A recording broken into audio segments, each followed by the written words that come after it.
Bonjour les circadiens, j'espère que vous avez une belle énergie. Aujourd'hui dans cette vidéo, j'aimerais vous parler de la mise à la terre, plus connue sous le nom du earthing ou grounding. Ce concept a été développé par un certain Clint Huber, un pionnier dans le développement des câbles modem et des câbles de télévision. En 1998, il a commencé à s'intéresser aux effets néfastes des appareils électriques et s'est rendu compte de la puissance du champ électromagnétique naturel de la Terre en ce qui concerne notre capacité de régénération et la réduction de notre désinflammation. Et aujourd'hui, sans que nous en ayons conscience, nous sommes bombardés constamment de rayonnements électromagnétiques, que ce soit de nos télévisions, de nos téléphones portables, de la 5G, du Wi-Fi, des prises branchées, etc. Et donc tout cela va venir créer un stress électrique dans notre corps, un stress oxydatif. Je vais expliquer tout à l'heure qu'est-ce que c'est. Et sur le long terme, ça peut mener à diverses pathologies comme des troubles de l'humeur, de l'insomnie, du stress, de la dépression, de l'inflammation, etc. Et donc, il est plus important que jamais de prendre conscience de son environnement électrique si nous voulons rester en santé et équilibré. Et pour cela, il existe des solutions. Mais juste avant, j'aimerais expliquer un petit peu qu'est-ce que le stress oxydatif et comment le champ électrique des appareils viennent perturber le fonctionnement de nos cellules. Le stress oxydatif est un processus totalement naturel qui se produit dans notre corps, notamment pendant la respiration par l'oxydation de l'oxygène que l'on respire. Et ce stress oxydatif va créer ce que l'on appelle des radicaux libres. Ce sont des sortes de déchets qui sont responsables du vieillissement des cellules. Et lorsque l'on fait du sport, par exemple, on va produire beaucoup plus de stress oxydatif parce qu'on augmente notre consommation d'oxygène. Donc le stress oxydatif crée des radicaux libres et un radical libre, c'est une cellule qui a subi un stress. Et ce stress va venir arracher un électron à la cellule et cette dernière va devenir instable. Pour redevenir stable à nouveau, la cellule va venir piquer un électron à la cellule d'à côté pour pouvoir redevenir stable à son tour, sauf que maintenant, c'est la cellule d'à côté qui est devenue instable. Et donc ça va créer une réaction en chaîne.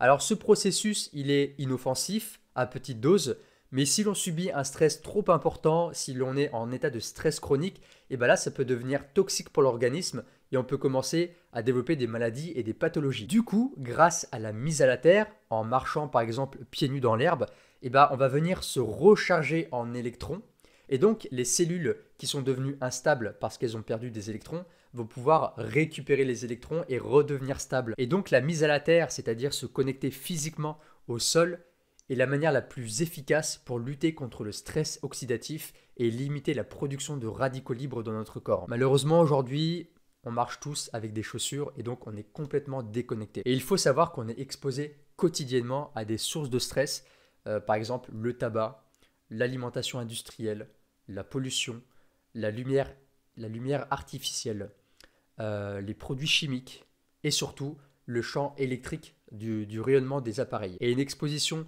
trop fréquente et trop prolongée des appareils électriques va venir perturber fortement le fonctionnement de nos cellules et créer énormément de stress électrique dans notre corps. Et donc beaucoup de cellules instables et beaucoup de réactions en chaîne. Alors maintenant la grande question c'est, dans ce monde, comment est-ce qu'on peut réduire au maximum l'impact de l'électricité? Et finalement, comment peut-on agir sur notre environnement électrique? Le premier réflexe, c'est de systématiquement débrancher tout appareil dans notre maison que l'on n'utilise pas. Que ce soit de la multiprise, la Wi-Fi, je sais pas, une lampe de chevet qu'on n'utilise jamais, on doit systématiquement les débrancher. Et ça déjà, ça va pas mal réduire la tension électrique que va générer ces appareils. Le soir, avant d'aller se coucher, systématiquement, on débranche les multiprises, la télé, le Wi-Fi.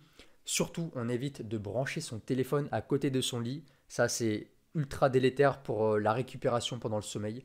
Donc moi, personnellement, ce que je fais et ce que je vous recommande de faire, c'est de brancher votre téléphone le soir. Vous le branchez tranquillement. Une fois qu'il est chargé, moi par exemple, je l'utilise pour mon réveil. Je le mets en mode avion. Et ça, c'est très important de mettre votre téléphone en mode avion parce que si vous ne le faites pas, le téléphone va continuer à chercher en fait du réseau, à chercher du Bluetooth, de la 4G, etc. Et donc, il va émettre un champ électrique. Donc, très important de charger son téléphone. Si vous l'utilisez en réveil, mettez-le en mode avion. Mettez-le assez loin de vous quand même, par sécurité. Et puis ça va permettre déjà de réduire énormément le champ électrique que va générer les appareils. Parce que le problème de dormir à côté d'une Wi-Fi ou avec un téléphone branché juste à côté, c'est qu'en fait, ils vont continuer de générer un champ électrique et on ne s'en rend pas compte parce qu'on ne le ressent pas, mais cela va venir perturber notre sommeil perturber la régénération des cellules, du système nerveux, et on va se réveiller le matin avec un sentiment de ne pas avoir totalement récupéré. Et ça, sur le long terme, ça va créer une fatigue chronique parce qu'on n'aura pas un sommeil réparateur. Ensuite, et c'est la stratégie la plus efficace, mais elle n'est pas forcément simple à mettre en place pour tout le monde selon l'endroit où vous habitez et selon ce que vous avez à faire dans la journée, c'est d'aller marcher dans la nature, de se mettre physiquement, donc se mettre pieds nus dans le sable, dans l'herbe, sur Terre et d'y rester pendant un certain moment pour pouvoir vous recharger en électrons. Et pour pouvoir pleinement profiter du champ électromagnétique de la Terre, les études montrent qu'il faudrait rester entre 30 à 40 minutes au minimum pour pouvoir bénéficier, se recharger pleinement des ions négatifs. Donc c'est pour ça que je disais que c'est pas forcément évident pour tout le monde selon l'endroit où tu habites avec les obligations parce que souvent, il faut le dire, les gens n'ont pas le temps de prendre 30 minutes pour aller marcher dans un parc en sortant du boulot. C'est assez compliqué aujourd'hui avec notre mode de vie. Et puis, il faut dire aussi que l'hiver, marcher pieds nus dehors, c'est un petit peu compliqué. Moi, j'ai déjà essayé. Je peux te dire qu'au bout de 10 minutes, un quart d'heure, tu commences à avoir les pieds gelés et que tu as vite envie de rentrer chez toi. Et donc maintenant, je voudrais te parler d'une alternative qui, cette fois-ci, est applicable pour tout le monde, pour n'importe qui, à n'importe quel âge, à n'importe quel moment et à n'importe quel endroit. J'ai rencontré il y a quelque temps Sébastien Perrol, qui est le fondateur d'une entreprise qui s'appelle Inaterra, qui propose des appareils de mise à la terre. Ce sont des appareils qui nous permettent de nous protéger, de nous renforcer et de nous préserver des ondes électromagnétiques. Et je me suis procuré depuis quelque temps une natte de lit sur laquelle je dors chaque nuit et qui est branchée à la prise terre afin de pouvoir pleinement profiter du champ électromagnétique de la Terre pendant que je dors. Et ainsi, grâce à cette natte, je me recharge pendant la nuit en électrons, en ions négatifs, et mes cellules instables vont pouvoir récupérer des électrons pour redevenir stables. Et très honnêtement, j'ai ressenti les effets dès la première nuit. Je me suis réveillé beaucoup plus tôt que d'habitude, j'étais en pleine forme, j'avais une sensation de légèreté, de bien-être. Je me suis réveillé le matin, j'étais frais, de bonne humeur, et ça fait vraiment du bien. Et depuis que j'utilise cette natte, j'ai un sommeil qui est beaucoup plus profond, plus réparateur, et j'ai moins de réveils nocturnes. Et quand je me réveille le matin, je suis tout de suite de meilleure humeur, plein d'enthousiasme et prêt à attaquer mes journées. Et du coup, ça va venir impacter toute ma journée. Parce que lorsque tu as un sommeil de qualité, tu te réveilles le matin, tu es de bonne humeur, tu es de bonne humeur toute la journée, tu es beaucoup plus concentré, plus focus, plus productif, tu es de meilleure humeur avec tout le monde, tu es joyeux. Et t'as pas de coup de barre sur la journée, donc ça c'est magnifique. Et pour ceux qui me suivent depuis quelques temps maintenant, ça fait 3-4 ans que je me suis procuré une bague connectée qui permet de traquer mon sommeil. Et depuis du coup que j'utilise cette natte de lit, j'ai pu voir un petit peu les données avec la bague. Et j'ai pu voir notamment que ma phase de sommeil profond a augmenté, que la variabilité de la fréquence cardiaque, c'est-à-dire mon niveau de stress, a diminué. Donc je dors vraiment de manière plus serein et plus relax. Et je trouve ça plutôt cool de pouvoir un petit peu observer avec les données, avec une technologie, l'impact qu'a la natte sur mon sommeil. J'ai aussi acheté d'autres gadgets qui permettent en fait de mettre certains appareils à la terre, notamment le Wi-Fi, ton téléphone pendant qu'il est chargé, ou encore ton ordinateur, parce que mine de rien, ça génère aussi pas mal de stress électrique. Donc du coup, ce sont des appareils sont des câbles tout simplement que l'on branche à la prise téton et que l'on branche à son appareil et ensuite ça remet la tension électrique de l'appareil à zéro. Alors bien évidemment, avant d'utiliser ce genre d'appareil de mise à la terre, il est important d'agir sur son environnement électrique, c'est-à-dire de débrancher, comme je le disais tout à l'heure, tous les appareils que l'on n'utilise pas, d'aller se coucher la nuit en débranchant son Wi-Fi, en évitant de dormir avec son téléphone chargé à côté. Et c'est pas une excuse, c'est pas parce que j'ai une natte de lit et que je dors sur une natte de lit que je me permets de garder le Wi-Fi allumé ou de brancher mon téléphone pendant que je dors. C'est comme si par exemple tu voulais perdre du poids et que du coup t'achetais des compléments alimentaires pour brûler les graisses, mais qu'à côté de ça tu continues à bouffer des hamburgers, des pâtes et des pizzas. Ça n'a aucun sens. Si jamais tu veux perdre du poids en l'occurrence, tu vas commencer à agir sur ton alimentation et à arrêter tout ce qui va te faire grossir. Là c'est le même principe avec la mise à la terre. On commence d'abord à agir sur son environnement électrique avant d'utiliser des appareils de mise à la terre. Et du coup, la rencontre avec Sébastien a vraiment été un game changer. Ça m'a permis de développer mon électroconscience, comme il le dit. Et du coup, depuis, je fais encore plus attention aux appareils qui sont branchés et qui sont inutiles.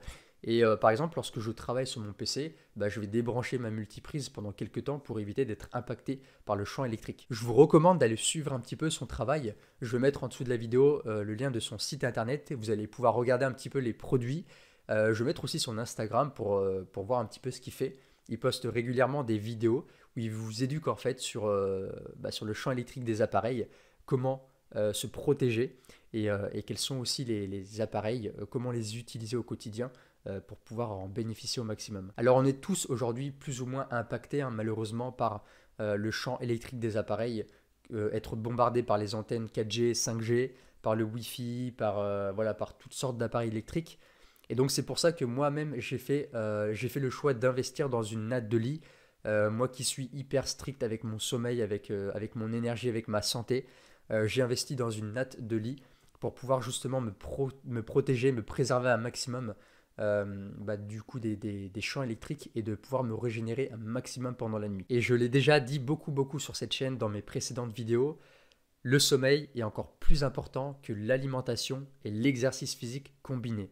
Et ça, c'est pas moi qui le dis, c'est les études qui le démontrent. Et dormir avec une natte connectée à la terre, donc c'est concrètement comme si tu dormais à même le sol pendant la nuit, ça te permet de réduire les inflammations, de mieux te régénérer, de réduire le cortisol et d'augmenter la production de mélatonine et surtout de réguler tes rythmes circadiens. Si en ce moment tu rencontres des troubles du sommeil, que tu as des insomnies, des réveils nocturnes, tu te sens épuisé le matin, ou alors tout simplement que tu cherches à améliorer ton sommeil, je te recommande de tester la natte de lit TerraDodo et tu peux bénéficier de 10% de réduction avec le code promo le circadien. Je mettrai sous la vidéo tous les liens avec le code promo, le site internet, etc. En tout cas, j'espère que cette vidéo t'a plu. J'espère qu'elle a pu te développer ton électroconscience.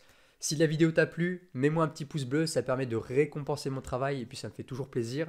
N'hésite pas à me laisser un petit commentaire ou à me dire ce que tu en as pensé de la vidéo et surtout de partager cette vidéo pour impacter beaucoup plus de personnes et aider les personnes à développer leur électroconscience. En tout cas, je te dis merci d'avoir regardé cette vidéo et je te dis à bientôt pour la prochaine. Ciao ciao.